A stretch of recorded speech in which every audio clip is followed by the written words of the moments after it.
How to log out from Bitget on PC. Hello and welcome back to our YouTube channel, How to Tutorials. In today's video, I'm going to show you how you can log out of your Bitget account on PC. For that, first of all, you will need to open your web browser on your device. Here I have launched my Chrome browser. Once on the browser, in the search bar, you will need to type in bitget.com. Now press the enter button to search for it. Here, if you are logged into your account, you will be directly taken to the account page. Here at the top right, you will be able to see the profile icon. Go ahead and click on your profile icon, and then you will be able to see the site menu.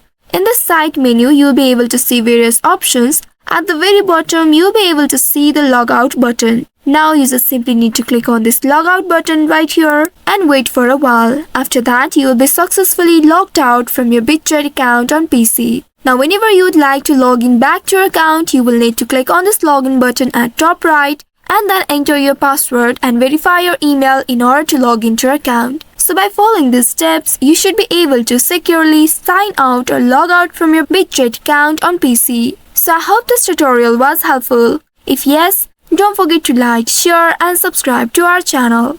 Also hit that bell icon to never miss any updates from us. Thank you for watching.